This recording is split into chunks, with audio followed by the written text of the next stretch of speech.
Of course, I went live the very second that Drama Cat wanted out. Give me a sec.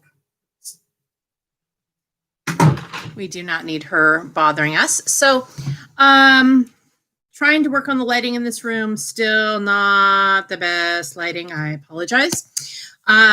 There is, if you have questions, you want to talk, perfect. So I've started to see some questions pop up.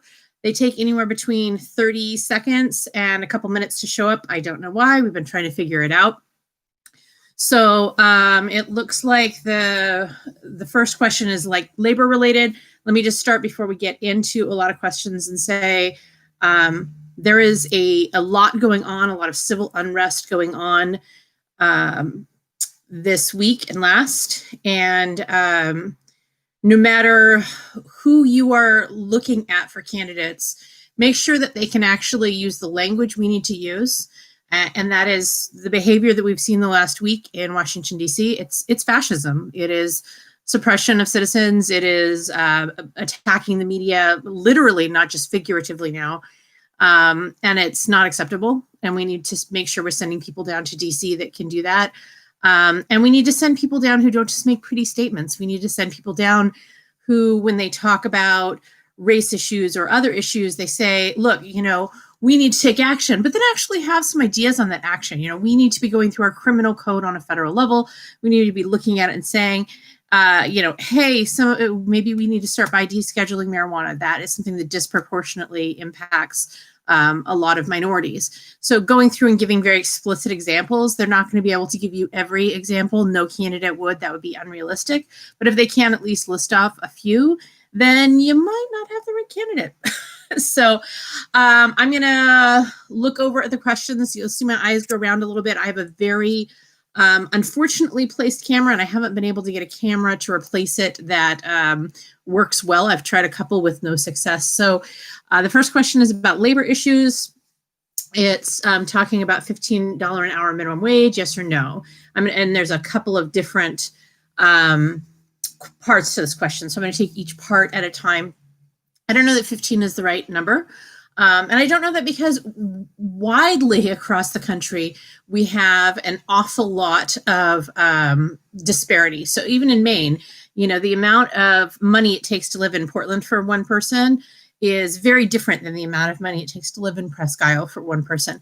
So I think that we should be looking at minimum wage being above poverty level, and that a person who is making full-time minimum wage should be able to support themselves at least. And I think that we should be, instead of just fighting for these sort of arbitrary numbers, they need to be indexed to something. Because once you get an arbitrary number, a lot of the time costs go up, and then it doesn't have anything to do with that number. So I think $15 an hour in some places is probably adequate. I think there's probably some places where a little lower is not necessarily inadequate. I think there's places where $25 or $30 an hour might be more appropriate. If you're living in Manhattan, $15 an hour is not going to cut it. So I think we really need to be scaling it. And I think that there's some locality that needs to happen too. I think that there should be a federal floor, but I think cities and states should be able to go above and beyond, and they do that now. Maine is right now at $12 an hour for minimum wage, and many states have been raising their minimum wage. So I do think the minimum wage is a little bit more complex than just picking a number, and everybody's going to have their own take on that. I'd like to see us. I apologize. I have something with alerts that I'm turning off that I thought was already off. So I think we need to index it, and I think that we need to have it relative to where you are, because I think that the numbers that we pick sometimes are inadequate. Living wage for one person, I think that living wage should be indexed to, can you either afford a studio apartment for one person with appropriate healthcare and groceries and transportation needs met? Or, if there's two of you, could you afford a 2-bedroom with a roommate? And I think that we probably need to have a larger conversation about what living wage and minimum wage are. I'd like to see a little bit of testing for, if raising it above what true poverty level is helps. I think that our economy has really changed from what it once was when we put in minimum wage. I think that there's this perception, I don't know if we're all living in, the 80s where teenagers work their way in the summer and that pays somehow for a magical college that doesn't exist that can be paid for off of summer. So I think that we had a perception that, we need a wage for teenagers. Teenagers don't work as much as they used to. I think that that's a valuable skill. I think we might want to look at maybe some sort of graduated income minimum wage requirements where we say, hey, we have a minimum wage for a sort of a trainee program. And then we have a minimum wage because we think we should have a minimum wage for people who are adults and supporting themselves. That's something that we should be looking at maybe a little bit better. We sort of have programs like that, but I don't think that they're well adjusted. And I don't think that they're really set up to be able to handle that. I'd like to see us really look at the way that we treat labor and see if we can do more towards internships and apprenticeships and making sure people are gaining the skills. Because as somebody who's been both an employee of somebody else and somebody who's been self-employed and hired contractors, I think there is a lot put into training somebody, and there is a lot, particularly if there isn't the work experience or maturity necessary to get up to the skill level to work. And I think it's okay to recognize that in the labor force.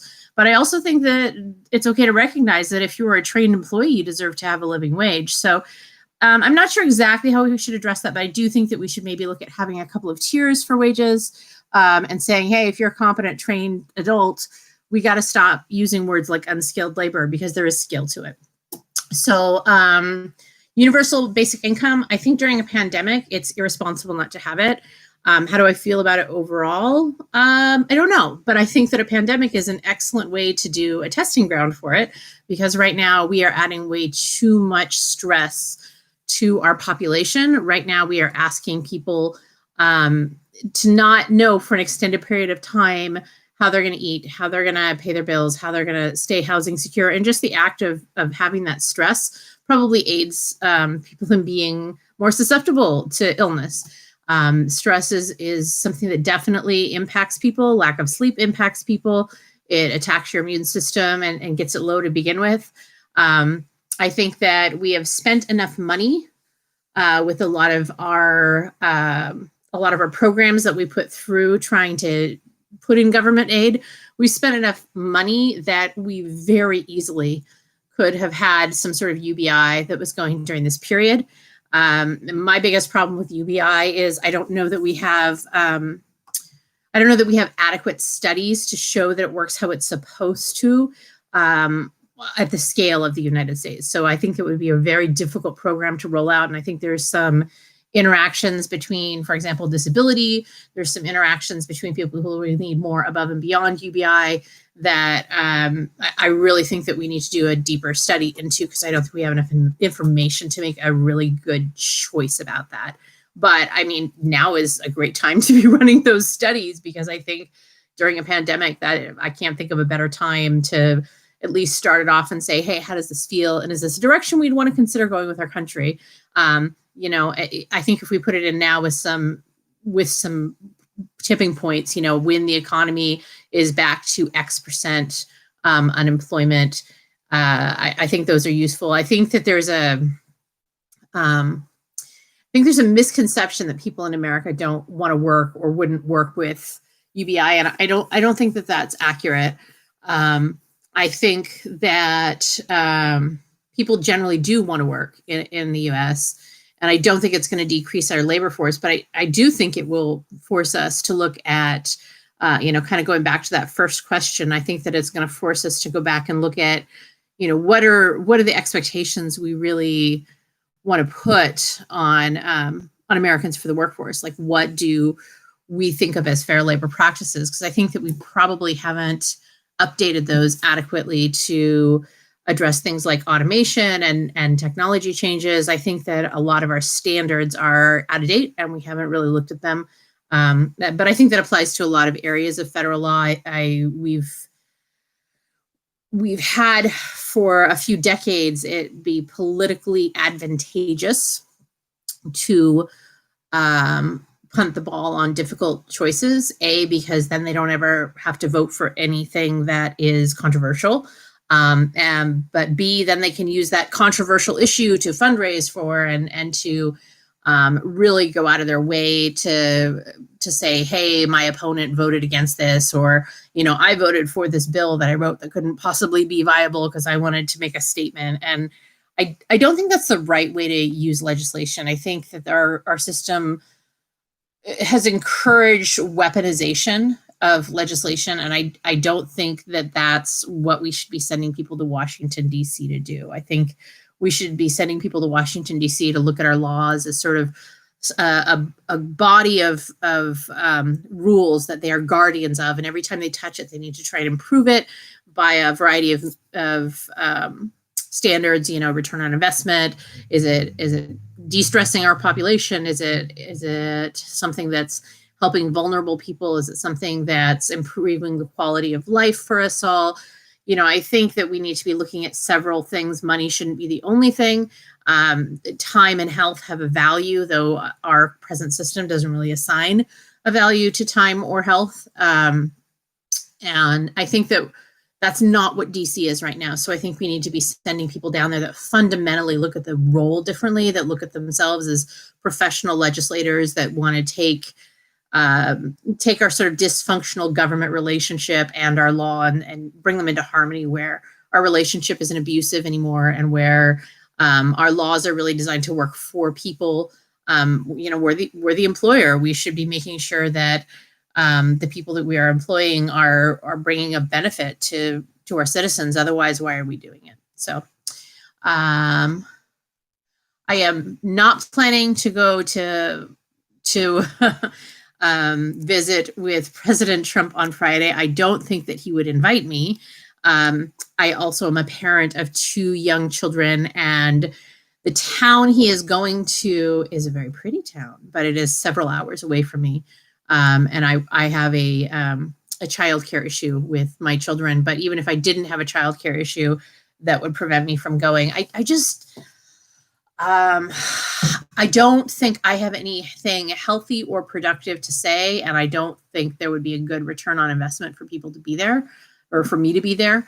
I think that it would probably be more productive for me to be working online with Meaners and seeing what we can do to support some local businesses than to go and express frustration with somebody that I know has absolutely no interest in listening to what I have to say or working with me. So I've seen a lot of commercials that have talked about, I can work with anybody. I can work with almost anybody. I mean, I'm a family law attorney, so I work with people I find objectionable all the time. I work with people who have questionable ethics for how they think they should separate from their spouse all the time. But I really don't think that it's possible or productive to work with somebody who's trying to run an active con on you. And I think that that's what's happening with our executive branch. And I don't think I have anything that I could add to that. And I think that it would really take away from that particular business for me to be there. And I think there's more productive uses of time. So I've had 2 questions pop up. I'm not sure if there's any others. I'm going to keep talking for a few minutes if there's any questions. This was not what I had planned to do today. I'd planned to have a slightly more structured setting and potentially some questions that were emailed in ahead of time, but the last few days have not felt like it would be particularly appropriate to be trying to grab airtime and make it about other issues that were important. For example, COVID-19 is very important. It's still going on, but it seemed like it would be a little irresponsible to take away from something that is decades in the making versus something that is critical and important, but semi-managed right now. So in the future, I plan to have open questions at these. I plan to be able to address whatever comes up. I'm really into unscripted. I'm really into being available and accessible. I'm on social media every day answering questions. But what I don't want to have, and when I don't foresee this ever becoming as a very heavily produced thing, I think we've got enough heavily produced politics. So I think it makes much more sense to have folks who are just really passionate about the job and willing to answer questions. And I remember when I ran for office in 2018, I was sitting next to someone that had a binder. It was another candidate that had a binder. And my thought was basically, you either know or you don't. You either are capable of addressing questions that people ask you off the tip of your tongue, you know it, or you know that you don't know it and you can give the information, or you don't. And if you're referring to reference manuals, just have a conversation about what the job is. Maybe you shouldn't be doing the job. If you have to run everything by a PR team and get scripting and permission to be able to answer every question, you have to practice every answer. I mean, that's just not how Congress works. There's a lot of on the fly down there. It's not that different from trial, where sure, you can have some pre-scripted responses, but you have to be able to adapt and respond to things sort of immediately. So I anticipate this will be a semi-unscripted form. I'll probably start with something that I want to talk about or something that's bothered me the last week, and then go on to answer questions. I'm not sure if anybody else had questions before I duck out. I'm certainly happy to answer some. I'll talk for a couple more minutes just to see if anybody has anything. I'm glad to see the chat has been working. We've been struggling through some tech issues getting live.